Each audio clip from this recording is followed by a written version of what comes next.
यहाँ पर बैठे हुए मंच पर और मेरे सामने सभी पूज्य एवं प्रियजनों को मैं बहुत बहुत प्रणाम करता हूँ, नमन करता हूँ।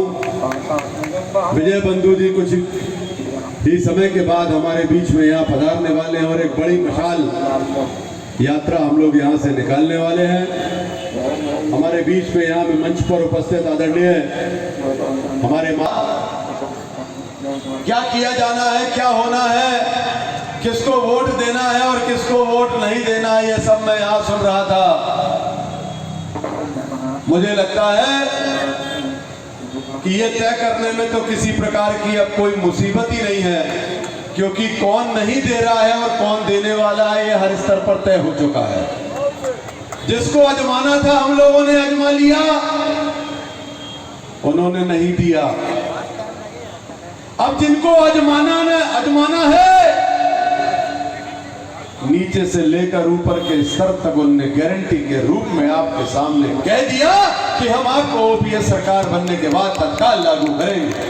मैं धन्यवाद देना चाहता हूं आदरणीय प्रियंका गांधी जी का, आदरणीय कमलनाथ जी का, जिन्होंने इस बात को स्वीकार किया और कहा है कि हम अपने वचन पत्र में इस बात को लिखेंगे कि ओपीएस हमारे दूसरे उन स्टेटों की माफक जिन पर लागू कर दिया गया है उसी तरीके से मध्य प्रदेश में लागू किया जाएगा।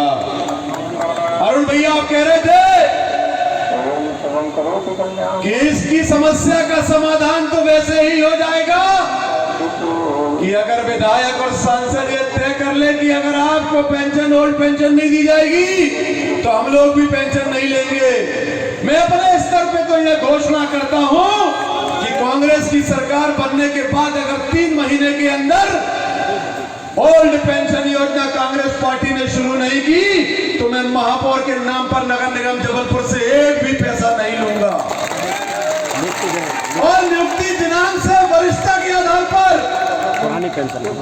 पुरानी पेंशन योजना लागू की जाएगी।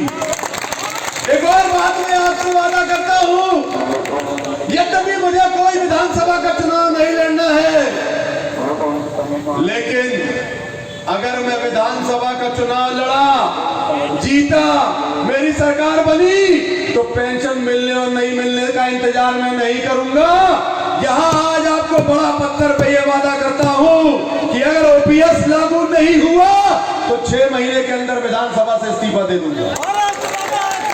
सिर्फ पेंशन की बात नहीं करता हूं, मैं आपके सामने वादा करता हूं या तो ओपीएस सरकार लागू करेगी, नहीं तो आप लोगों के पक्ष में अपनी सरकार के खिलाफ में मैं विधानसभा से इस्तीफा दूंगा।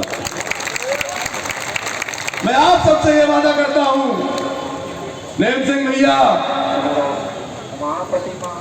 ये निजीकरण जो है ये हम सबको घुन की तरह खा रहा है, ये दीमक है, ये हमारा देश को खा रहा है। हमारे देश में लोकतंत्र की हत्या की जा रही है। बाजू में अंबेडकर गार्डन है, खुले तौर पर कहा जाता है कि हम लोकतंत्र को बदल देंगे, संविधान को बदल देंगे, सब कुछ बेच देंगे और इस देश को खोखला कर देंगे। भाइयों बहनों, ओल्ड पेंशन की लड़ाई तो है, लोकतंत्र को बचाने की लड़ाई है। और अगर 2023 में भाजपा सरकार बनी और 2024 में नरेंद्र मोदी जी दोबारा प्रधानमंत्री बने तो इस बात के लिए तैयार रहिएगा कि 2024 के बाद आपको आजीवन आने वाली पीढ़ी को वोट डालने का मौका नहीं मिलेगा। इस देश के अंदर आप तीसरी बार चुनेंगे तो नरेंद्र मोदी को नहीं, पुतिन को चुनेंगे, चाइना के राष्ट्रपति को चुनेंगे। वो कानून इस देश में लागू होगा और आपको नरेंद्र मोदी जी और भाजपा की सरकार चुनने के बाद 2024 के बाद आपको वोट डालने का अधिकार ये खत्म कर देंगे। ये 3/4 पर बैठेंगे इस देश में और जैसे आधी रात को नोटबंदी कर दी जाती है, इसी तरीके से बोल दिया जाएगा कि राइट टू वोट समाप्त। अब आपको वोट डालने का अधिकार इस देश के अंदर नहीं मिलेगा और चाइना और रसिया जैसी सरकार भारत देश में चलाई जाएगी। इस बात को समझिए।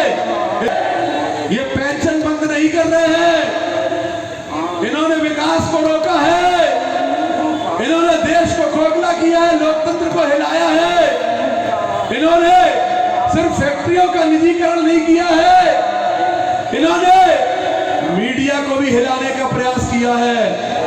इन्होंने देश की प्रमुख एजेंसी को अपनी प्राइवेट लिमिटेड बनाने का प्रयास किया है। इन लोगों ने हमारे देश के नागरिकों को इस तरीके से हमारे साथ ये व्यवहार कर रहे हैं जैसे हम इस देश के नागरिक नहीं है, बाहर से कहीं से आए हुए हैं। ये भारत देश में कहां के लोग आए हैं जो सब कुछ बेचे डाल रहे हैं। ओल्ड पेंशन योजना हम सबको मिलकर रहेगी। मैं कांग्रेस पार्टी के अध्यक्ष होने के नाते भी, मैं शहर के प्रथम सेवक महापौर होने के नाते भी आप सबसे ये वादा करता हूं कि मैं जिस पद पे भी जब भी रहूंगा, मध्य प्रदेश में हमारी सरकार बनने के बाद मैं कंधे से कंधा मिलाकर अपनी सरकार से मांग करूंगा और आपकी मांग पूरी हो नहीं होने पर मैं कंधे से कंधा मिलाकर आपके साथ लड़ाई भी लड़ने के लिए तैयार रहूंगा। आप सबने बुलाया, मुझे यहाँ बोलने का मौका दिया, मुझे आपने सुना। मैं इन सब बातों के लिए आपको बहुत बहुत साधुवाद प्रेषित करता हूँ। कभी मेरे लायक किसी प्रकार की भारत माता की, भारत माता की।